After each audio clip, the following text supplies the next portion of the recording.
the children are really puppets of their parents. How much of pressure is there on these kids? You can't paint everybody with the same note. But there's also another kind of parent who is become very laissez-faire about education also. Let the child do what they want. And you can see that segment also coming up. Especially in the metros, one sees that segment also. Let them enjoy life, let them figure it out, what they want to do. At the same time, if you put too much pressure on kids, they're not really going to enjoy the process of learning. Aachi royal gulab jamun packs ஒன்று வாங்கினால் ஒன்று இலவசம். Mr. Victor, it's such a pleasure to talk to you because we've heard so much about AI. Let's talk a little about the human brain. Very true. Yeah, I think we forget its importance. True. And I'm so glad that you're focusing on this. Talk a little about what made you start SIP Abacus. You could have done anything. I mean, why education? So, just to from give you... IIT and IIM. So, I used to work in Bombay for some time. I used to work with a company called Godrej Soaps. I was in Bombay, in Vikhroli, Right. which you might be knowing because you were in Bombay for some time. And then I was working in a foreign bank and life was very comfortable and cushy. And, but I was young and restless. So, one of those funny things you do when you're young, you want to do something slightly different. And I just wanted to start something. At that point of time, I always tell it was one of those youthful, risks that you take without realizing what will come up in the future. So it was done with that I would say that intention initially, that just wanted to start something, and I just figured out that this was something that I figured out. It was not some grand vision like some people would like to say. It was something that happened, I would say, fortuitously for me. But once I got into it, I realized that I actually fell in love with what I was doing, what this whole process was about, because this is a wonderful program which almost guarantees the child will improve. And just because of a certain system by which the children follow, you can almost guarantee the child will improve in a certain set of skills, which makes you look like, for an outsider, okay, an average kid came in, wow, he's so smart. And any kid can go through that process and become, let's put it like in inverted commas, smart. And that was very fascinating to me when I was in my early 30s, to see that happening. And that really caught my fascination. And that's been my fascination ever since, that you can actually change any child's life if you follow a certain system. And obviously in later life, child can do phenomenal stuff because of that process that happened. So that's really, in a very short way, what I've told you. Have you ever met any of your alumni? So many of them. And So what do many they of them. say to you? So many of them, and that keeps me the most excited about what I'm saying. And now that we've been there for 23 years, we have alumni who are there all over the world, all over the place. Just recently, last Sunday, we had an event where we were having a large competition of our kids here in Chennai this year. And about 5,700 children had come. So we had also invited some of the parents of some of our distinguished alumni to come for an award. And it was so nice talking to the parents more than the students and how they've seen the change. No doubt the students are amazing. And I can just tell you one or two students. There's a student who went through our program and he went to the US to do his bachelor's in undergraduation. And you won't believe he's done his triple major in maths, linguistics, and computer science. Even I can't imagine anyone doing one of the three. And this guy's done a triple major, and now he's doing his PhD in neuroscience. And when I was talking to his parents had come, and they're from a small town in Odisha called Cuttack. And they were saying that he was a good guy when he started off. It's not that he was not that smart, but there was a dramatic change once he went through this program. And a lot of what he is doing today is thanks to that 3 years that he spent with our program. And when you meet these students and meet their parents, you feel it's really worth leaving that bank job. You contributed something. Absolutely. There's no doubt. Not only me, I mean, everybody in our organization feels so. Right. And that's one of the reasons we are always excited about what we do. So what is so special about the program? What does it do that is different? See, basically, if you go to school, there are many differences. I would say the big difference broadly, I mean, I don't want to bore people with too much details. Broadly is the school, typically you have 40 kids in a class. And the objective of the school is to finish a certain curriculum which the teacher has been given. Now, the logic is by completing the curriculum, a certain set of skills will develop in the child.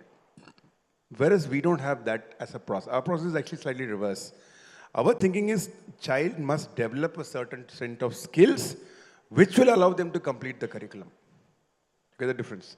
So, for example, we have a program called the SIP Abacus program. But to complete the levels, you have to develop a certain set of skills. So it's our job not to complete the level for you, but make you learn the skills first. And so that's where each child may take a slightly different time. Somebody may finish it in 4 months, somebody may take 3.5 months, somebody may take little more than that. But fundamentally, our idea is every kid must learn skills, hence they can complete the course. So a very different focus compared to, and obviously if you develop skills, you will use those skills in life to do whatever you want to do. It's like you want to learn music, right? Yeah. It's not about a teacher coming and telling a child, this is the music thing and, finish the curriculum. The job of the teacher is, or the coach or guru is to make sure that the student is able to pick up the certain skills in a pace which is required so that they can complete whatever levels that they have to complete in the music program, right? So some students may complete it in 6 months, some might take even 9 months. But till then, it's the job of the teacher to encourage and ensure the child goes through the process. It's kind of very similar that we're trying to do. So it's very different from a school system. What are these skills usually? So we use the SIP, the Abacus program. So the key skills that we train children are luckily very close to academics. So let me tell you what the skills are. The first skill that we take through our program, I mean, we have many programs, I'm just telling you the main program, is that the children, I would say, lose their fear of numbers at the very early stage, and they get a very strong foundation in arithmetic by having a strong sense of addition, subtraction, the basic skills, multiplication, division. And the second, equally, I would say more important skill is they develop tremendous learning skills like concentration, visual memory, ability to recall and retain, listening, self-confidence. That helps them to learn anything much better than normal children. And a combination of these two skills helps them to do much better at school, but also much better at learning anything else. That's why I talked about this kid who is doing. So you just build on it, and you can do anything later on you want to do with that. So that's the amazing. One more very interesting story I want to tell you about alumni kid. Just since it's not only about math, and this student is right now one of the top young artists in Seattle, and she's one of the young professors teaching in University of Washington Art. And she accredits the Abacus program for this. And when I met her, and she was in class 12 and she was planning to do art, I asked her, Lalita, how can Abacus help you in art? There's no connection. You tell me, how did it help you? She made a very interesting story. She said, when I was in class 6, I was an average kid at school. I was only coming 20th, 25th in class. And my mom didn't want me to do anything else but study, because that's the normal thinking, right? I joined the program, and I quickly picked up very fast. And I was soon coming in the top 3, top 4 in school. The moment I was doing well in school, my mom said, you can pursue other things. Interestingly. So when I came to class 10, I was actually first in school, surprisingly.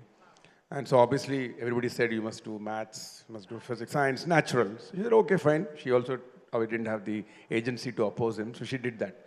But since she was so good, she could pursue her art parallelly.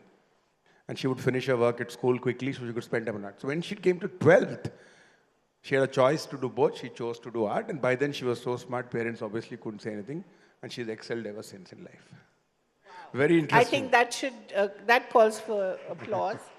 But tell me, I've often felt that the children are really puppets of their parents, sometimes.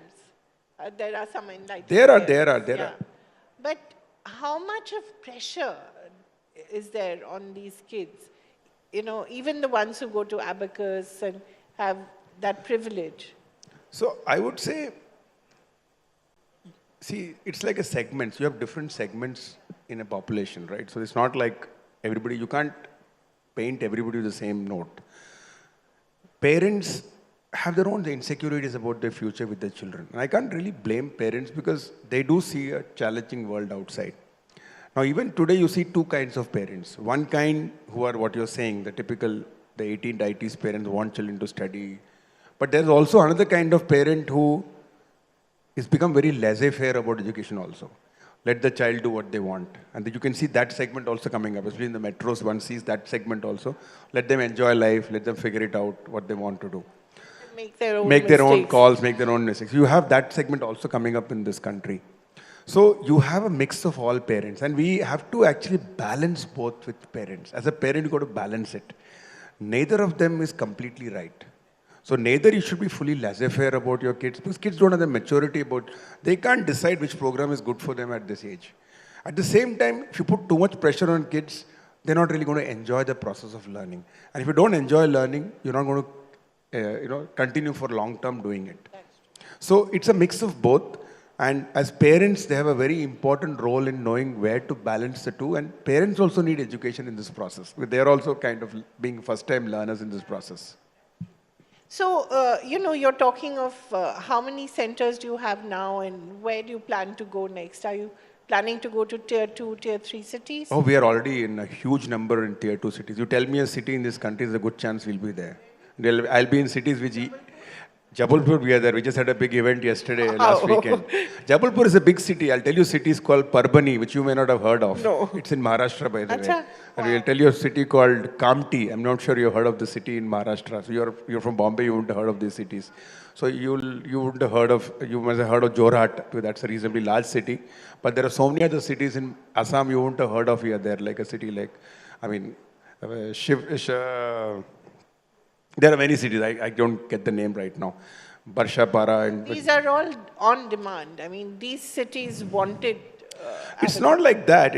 We have a system by which this business is... The way we run this program is we don't set the centers up ourselves. We look for people... Exactly, the franchise. So we look for... And a majority of our franchise are women. Majority, I would say, almost 90%. So we look for women who are, I would say, interested in working with children. Obviously have some interest to start a business and are willing to invest some amount of money behind the whole process. And that's how the business actually works largely. Now, we do have some men also. I'm not saying all of it is women. But broadly, that's the pattern. And so we have, when we started in Chennai way back in 2003, we were obviously very small. But over the years, we've now got more than in India alone, 1,070 centers right now. Wow. Across 350 cities, and we are also available in 11 other countries other than India. Wow. So it's gone quite expanded. There is still a lot of scope to grow. Right. Have you taught in any of these centers? I used to teach at the very early years when we started off in one center where there was some challenge with some teachers not being there, so I was actually teaching them. But now I just don't get the time to do any of that. You were teaching what, maths? I was teaching our program. Right. The SIP Abacus program to some children there. Wonderful. Thank you so much. It's been so enlightening, and I'm so happy we're talking about human intelligence after a long day of hearing about AI. What do you think of the threat or opportunity of AI?